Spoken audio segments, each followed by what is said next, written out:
Hi friends, நம்ம Tamil new book நோட்ஸை பொறுத்தளவுக்கு 8ஆம் வகுப்பு 2ஆம் பருவம் பார்த்துட்டு வரோம். போன வீடியோவில் 2வது இயலில் இருக்கக்கூடிய பாடறிந்து ஒழுகுதல் அப்படின்ற செயல் பகுதி பார்த்தோம். இந்த வீடியோவில் திருக்குறள் அப்படின்ற செயல் பகுதி பார்க்க போகிறோம். 8ஆம் வகுப்பு பொறுத்தளவுக்கு நம்ம இதற்கு முன்னாடி அப்லோட் பண்ண வீடியோஸை நீங்கள் பார்க்கல அப்படின்னா அந்த வீடியோக்கான லிங்க்ஸ் எல்லாத்தையும் நான் டிஸ்கிரிப்ஷனில் கொடுத்துருக்கேன். கண்டிப்பாக பார்த்து படிச்சுக்கோங்க, உங்களுக்கு ரொம்ப யூஸ்ஃபுல்லாக இருக்கும். வாங்க இன்னைக்கு வீடியோக்குள்ளே போகலாம். ஃபர்ஸ்ட் தெரிந்து வினையாடல் அப்படின்ற அதிகாரத்திலிருந்து குறள் கொடுத்துருக்காங்க. செய்வானை நாடி வினை நாடி காலத்தோடு எய்த உணர்ந்து செயல் அப்படின்ற ஒரு குறள் கொடுத்துருக்காங்க. இந்த குறளுக்கான அர்த்தம் என்னன்னா, ஒரு குறிப்பிட்ட செயலை நம்ம செய்யறப்போ அந்த செயலை வெற்றிகரமா முடிக்கணும்னா அதற்கு என்னென்ன விஷயங்களை கவனிக்கணும் அப்படின்றத தான் சொல்லியிருக்காங்க. 3 விஷயங்களை மொத்தம் கவனிக்க வேண்டியிருக்கு. 1, அந்த செயலை செய்வதற்கான திறமை நம்ம கிட்ட இருக்கான்னு யோசிக்கணும்.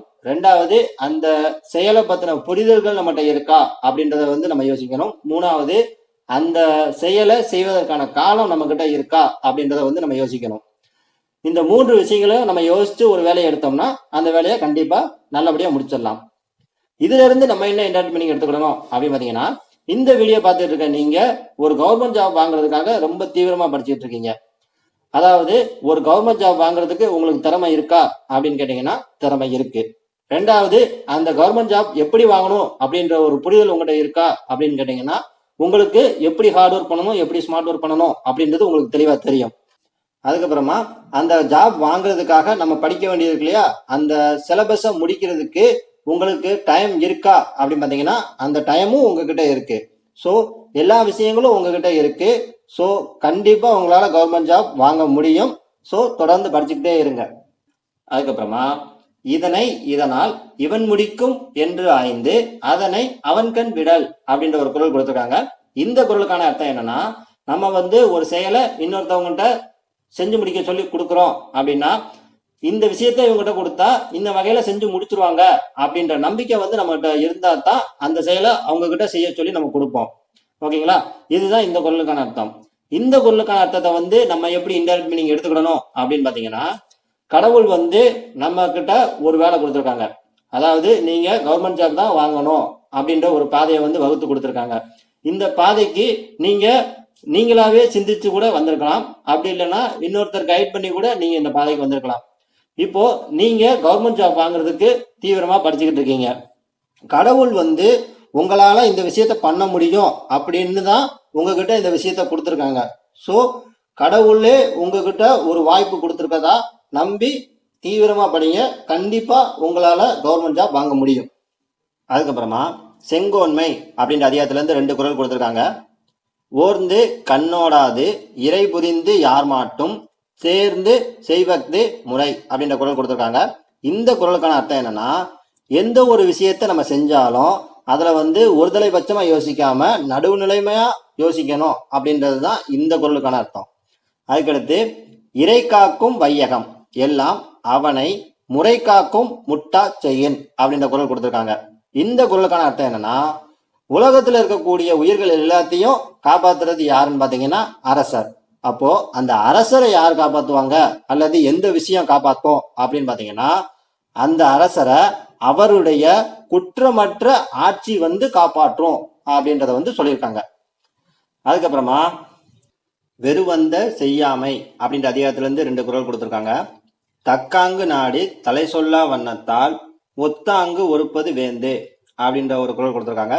இந்த குறளுக்கான அர்த்தம் என்னன்னு பாத்தீங்கன்னா, ஒரு நபர் குற்றம் செஞ்சுட்டாங்கன்னா அந்த குற்றம் செஞ்ச நபருக்கு அரசர் சும்மா ஏனதானலாம் தண்டனை கொடுக்கக்கூடாது.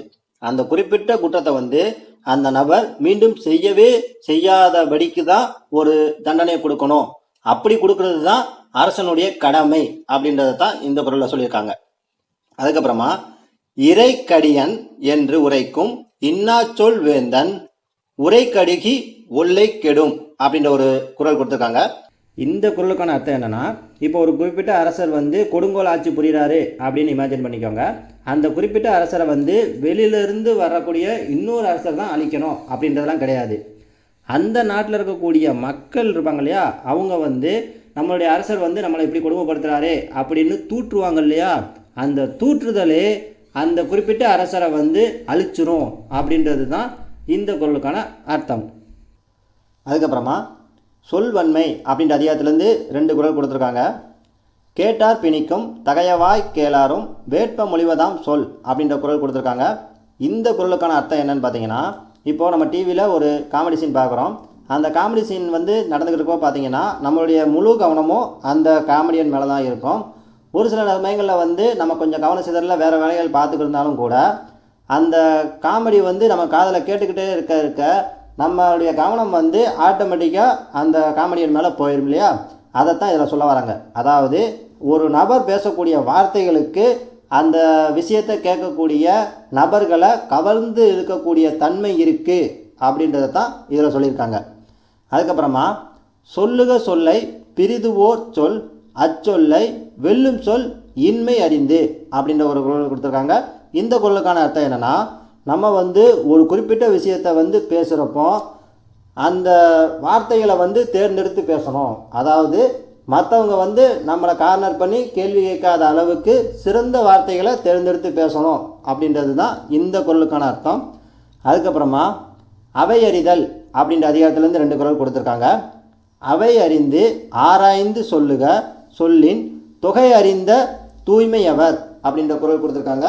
இந்த குறளுக்கான அர்த்தம் என்னென்னா, சொல்வளமும் நற்பண்பும் இருக்கக்கூடியவங்க தாம் பேசக்கூடிய அவையினுடைய தகுதி அறிந்து தான் பேசுவாங்க அப்படின்றது தான் இந்த குறளுக்கான அர்த்தம். அதுக்கப்புறமா கற்று அறிந்தார் கல்வி விளங்கும் கசடர சொல் தெரிதல் வல்லார் அகத்து அப்படின்ற ஒரு குறள் கொடுத்துருக்காங்க. இந்த குறளுக்கான அர்த்தத்தை நம்ம எப்படி சிம்பிளாக புரிஞ்சுக்கலாம் அப்படின்னு பார்த்தீங்கன்னா, இப்போ ஒரு ஆசிரியர் இருக்காங்க, அவங்க ஒரு நூலை ஏற்றுறாங்க அப்படின்னு வச்சுக்குவோம். அந்த நூலை வெளியிடுறப்போ தமிழ் அறிஞர்கள் இருக்கக்கூடிய ஒரு அவையில் தான் வெளியிடுவாங்க. ஏன் அப்படின்னா, அந்த நபர் இயற்றின நூல் எந்த அளவுக்கு சிறப்பு வாய்ந்தது அப்படின்றத அந்த தமிழறிஞர்கள் சொல்லாதான் மற்றவங்களுக்கு தெரியும். அப்படின்றதுனால தான் அந்த இடத்துல அந்த நூலை வெளியிடுறாங்க. ஸோ ஒரு அறிஞருடைய திறமையை நம்ம தெரிஞ்சுக்கிடணும் அப்படின்னா, அந்த அறிஞருடைய திறமையை மற்ற அறிஞர்கள் அங்கீகாரம் கொடுத்தா தான் அதை நம்ம தெரிஞ்சுக்க முடியும் அப்படின்றது தான் இந்த குறளுக்கான அர்த்தம். அதுக்கப்புறமா இதில் இருக்கக்கூடிய உண்மையை பார்க்க போகிறோம். அரசரை அவரது குற்றமற்ற ஆட்சி காப்பாற்றும் அப்படின்றத சொல்லியிருக்காங்க. அதுக்கப்புறமா சொல்வளமும் நற்பண்பும் உடையவர்கள் தாம் பேசக்கூடிய அவையின் தகுதியறிந்து பேச வேண்டும் அப்படின்றத சொல்லியிருக்காங்க. அடுத்து கண் ஓடாது அப்படின்ற சொல்ல பிரித்து எழுதணும் அப்படின்னா கண் கூட்டல் ஓடாது அப்படின்னு பிரியும். அடுத்து கசடற அப்படின்ற சொல்ல பிரித்து எழுதணும் அப்படின்னா கசடு கூட்டல் அற அப்படின்னு பிரியும். அதுக்கப்புறமா என்று கூட்டல் ஆராய்ந்து அப்படின்ற சொற்களை சேர்த்து எழுதணும் அப்படின்னா என்றாய்ந்து அப்படின்னு சேரும். அதுக்கப்புறமா ஒரு சின்ன கான்செப்டு, ஒரு ஸ்கூலில் ஆண்டு விழா நடைபெற போகுது. அந்த ஆண்டு விழாவை நடத்துறதுக்கு கலைக்குழு தலைவரை தேர்ந்தெடுக்கிறதுக்கான ஒரு சின்ன கான்வர்சேஷன் போகுது. ஆசிரியர்களும் பள்ளி மாணவர்களும் யாரை தேர்ந்தெடுக்காங்கன்னு பார்த்தீங்கன்னா செலியன் அப்படின்ற ஒரு பையனை தேர்ந்தெடுக்காங்க. அந்த செலியன் பையன் யாருன்னு பார்த்தீங்கன்னா மாணவர்களுடைய தலைவராக இருக்கக்கூடிய நபர். ஆனால் தலைமை ஆசிரியர் கலையரசன் அப்படின்ற ஒரு பையனை தேர்ந்தெடுக்கிறாங்க. இந்த பையனை நான் ஏன் தேர்ந்தெடுத்தேன் அப்படின்னு என்ன விளக்கம் கொடுக்குறாங்க அப்படின்னு பார்த்தீங்கன்னா, நமக்கு கலைக்குழு தலைவர் தான் தேவைப்படுறாங்க. ஸோ இந்த கலைக்குழு தலைவர் நடனம் இசை நாடகம் அப்படின்னு எல்லா துறைகள்லையுமே ஆர்வம் இருக்கக்கூடிய ஒரு நபராக இருக்கணும். ஸோ இந்த பையன் சூட்டபிளாக இருப்பான் அப்படின்னு தலைமை ஆசிரியர் அவர்கள் சொல்கிறாங்க. ஸோ ஆசிரியர்கள் எல்லாருமே ஏற்றுக்கிறாங்க. இதிலேருந்து என்ன கேட்குறாங்க அப்படின்னு பார்த்தீங்கன்னா, இப்போ நம்ம சொன்ன கான்செப்டுக்கு பொருத்தமாக இருக்கக்கூடிய குறளை தேர்ந்தெடு அப்படின்னு கேட்டிருக்காங்க. இந்த கான்செப்டுக்கு என்ன குறள் பொருத்தமாக இருக்கும் அப்படின்னு பார்த்தீங்கன்னா, இதனை இதனால் இவன் முடிக்கும் என்று ஆய்ந்து அதனை அவன் கண் விடல் அப்படின்றது தான் இந்த கான்செப்டுக்கு பொருத்தமான குறள். நீங்கள் நம்ம சேனலுக்கு புதியவராக இருந்தீங்கன்னா நம்மளோட சேனலை சப்ஸ்கிரைப் பண்ணிக்கோங்க, கூடவே அந்த பெல் ஐகானையும் கிளிக் பண்ணிக்கோங்க. அப்புறம் தான் நம்ம போடக்கூடிய வீடியோஸ் எல்லாமே உங்களுக்கு உடனே நோட்டிஃபை ஆகும். ஓகே ஃப்ரெண்ட்ஸ், இந்த வீடியோ இதோட முடிஞ்சிருச்சு. மீண்டும் அடுத்த வீடியோவில் சந்திப்போம். நன்றி.